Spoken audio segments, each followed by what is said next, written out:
Politik identitas telah mengancam persatuan negara Federasi Malaysia. Pemaksaan dari politik etnis Melayu telah membuat negara jiran ini berpotensi berantakan. Di Malaysia Timur, politik identitas sangat kencang dan terus dilawan oleh etnis Dayak dan non-Muslim di dua negara bagian Malaysia di Pulau Kalimantan, yakni Sabah dan Sarawak. Apalagi kebijakan pemerintah Malaysia selama ini dianggap tak adil dari berbagai sisi bagi dua wilayah kaya penghasil minyak, gas, dan sawit ini. Di negara ini, persaingan kuat dilaporkan terus terjadi antara etnis Melayu versus Tionghoa di bidang pemerintahan dan swasta. Kompetisi yang juga berlangsung kasar dan transparan ini menyasar pulau kalangan etnis India sebagai pendatang dan juga Dayak sebagai etnis asli Pulau Borneo. Senin 10 Oktober 2022 lalu, Perdana Menteri atau PM Ismail Sabri Yaakob mengumumkan pembubaran Parlemen Malaysia. Menurutnya, tujuan pembubaran parlemen tersebut adalah untuk mengembalikan mandat kepada rakyat mengingat ketidakstabilan politik.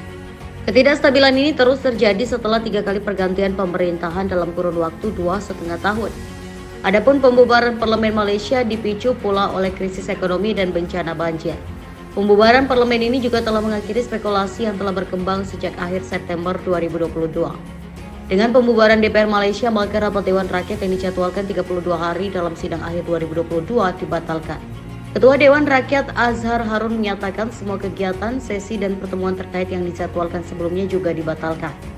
Sementara itu, seorang pemimpin gabungan Partai Sarawak setuju atas keputusan membubarkan parlemen dan mengadakan pemilihan umum atau GL15 2022. Menurut anggota parlemen Santu Bong Wan Junaidi Tuanku Zafar menyatakan sudah saatnya mengembalikan amanat kepada rakyat.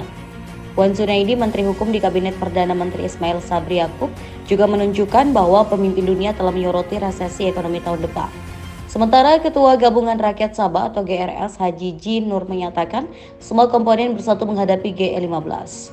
Ia menambahkan bahwa mereka telah mencapai beberapa kesepakatan termasuk menggunakan logo bersama. Dalam sebuah pernyataan, Menteri Utama Sabah ini juga menyatakan mesin pemilihan GRS di tingkat negara bagian dan parlemen siap diaktifkan. Warga Sarawak dilaporkan akhirnya memiliki kesempatan untuk memperjuangkan apa yang menjadi hak mereka.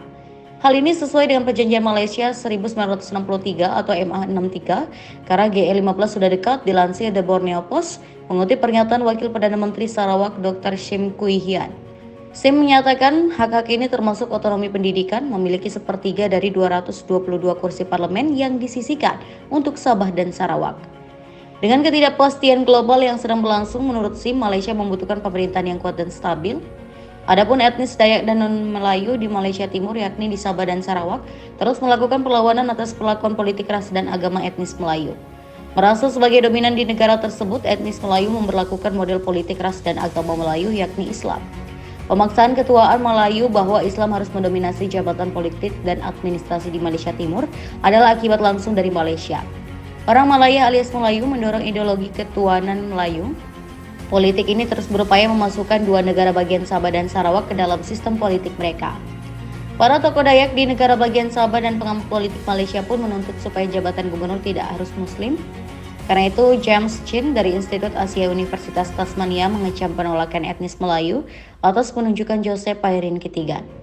Karena bukan Muslim, politikus etnis Dayak yang beragama Islam ini dianggap tak layak menjabat gubernur Sabah. Menurutnya, Kitigan adalah pilihan yang cocok untuk gubernur Sabah, dilansir Free Malaysia Today. Analisis politik ini menegaskan Gubernur Sabah tidak harus seorang Muslim karena tidak ada persyaratan agama untuk jabatan itu. Hal ini ditegaskan menanggapi perdebatan yang sedang berlangsung di media sosial Malaysia terkait postingan tersebut. Chin menggambarkan penolakan terhadap penunjukan Kitigan karena bukan Muslim sebagai sampah total. Dalam prakteknya, menurut Chin, satu-satunya persyaratan hukum adalah kandidat itu harus dicalonkan pemerintah negara bagian, yakni Menteri Utama Sabah. Masih secara historis, Menteri Utama pertama Sabah adalah Donald Aloysius Stephen. Pada saat pengangkatannya, Stephen beragama Kristen, sedangkan gubernur pertama Sabah adalah Mustafa Harun. Hal yang sama menurut Chin berlaku untuk negara bagian Sarawak. Chin menambahkan bahwa seperti kebanyakan perjanjian politik itu tidak dikodifikasikan menjadi undang-undang. Chin lebih lanjut menegaskan dukungan atas pencalonan Kitigan sebagai gubernur Sabah. Menurutnya, model politik ras dan agama Melayu harus dilawan. Ini bisa dilakukan dengan membagi jabatan gubernur, jabatan puncak, seremonial, dan kepala menteri. Kita tidak pernah tanda tangani Federation of Malaya Agreement 1957. Tidak pernah kita sign. Kalau kita lihat, Territory number 1, Federation of Malaya. Territory number 2, Sarawak. territory number 3, Sabah. Territory number 1 itu sama juga States of Malaya. Borneo States. Bukan States of Borneo, dia cakap Borneo States. Borneo States berarti 2. States of Malaya 1, bukan yang 13 state. Jadi 3 wilayah. The territories of the states in clause 2. Artinya wilayah. 1 wilayah Melaya, 1 wilayah Sarawak, 1 wilayah Sabah. Kau punya sovereignty lain, kau punya jurisdiction lain. So the territories of each of the state mentioned in clause 2 are the territories comprised therein immediately before Malaysia Day. Ini kita petik daripada Federal Constitution 1970 sebelum perubahan pada 1976. Ini gambar Malaysia. Now, apabila mereka tukar artikel 12 di dalam Federal Constitution, ini terjadi. Tadi ada 3 wilayah bukan? States of Malaya, Borneo States, ada 3. Dengan pindaan artikel 12 Federal Constitution pada 1976, dia jadi 1 wilayah. Wilayah Melaya. So, the whole of Malaysia now menjadi wilayah Melaya. Malaya Territory. Jadi bila dia jadi wilayah Melaya, arti dia kau punya pelantar benua itu semua termasuk di bawah Melaya. Begitu pada orang rampas ni dah. So the states of the federation shall be Johor apa semua termasuk Sabah dan Sarawak. So kita diturunkan pangkat daripada satu negara kepada satu negeri di dalam Melaya. Cuba pikir dengan waras. Macam mana diorang masukkan kita di dalam wilayah Melaya? Kita tidak pernah tanda tangani Federation of Malaya Agreement 1957. Tak pernah kita sign. Tidak boleh bukan? Tahun 76, kenapa boleh tembus? Pasal Tun Mustafa sudah dijatuhkan. Senang hati kamu. Tun Mustafa akan dijatuhkan. Supaya apa? Kita boleh dijadikan Melaya. The Chief Minister proclaimed Sabah's attainment of independence. Malaysia has brought independence to Sabah, Sarawak and Singapore. The former Federation of Malaya achieved independence in 1957. Malaysia has come about with the full knowledge and consent of the people. In Jesselton, Dato Mustafa bin Dato Harun and Encik Donald Stevens were sworn in as the Yang di-Pertuan Negara and Chief Minister respectively. Both took the oath to uphold the Sabah Constitution.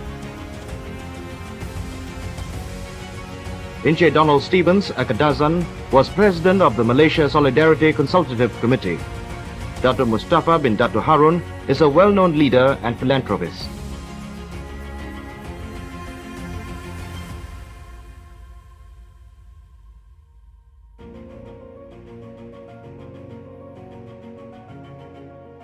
The Chief Minister proclaimed Sabah's attainment of independence in Malaysia.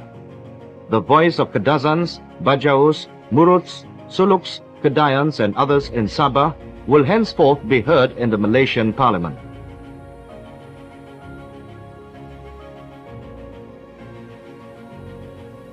In Kuching, the new governor Dato Abang Haji Openg bin Abang Sapi took the oath of office to serve the people in the interest of the nation and according to the principles of justice and democracy.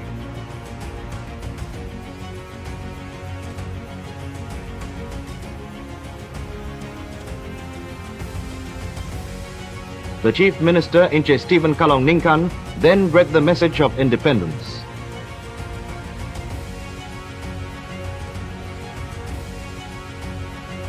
Tuan Haji Muhammad Khair bin Johari, a minister from the central government, read the proclamation of independence to the people of Sarawak, declaring their freedom from all forms of colonialism and their partnership in a sovereign democratic state founded upon liberty and justice.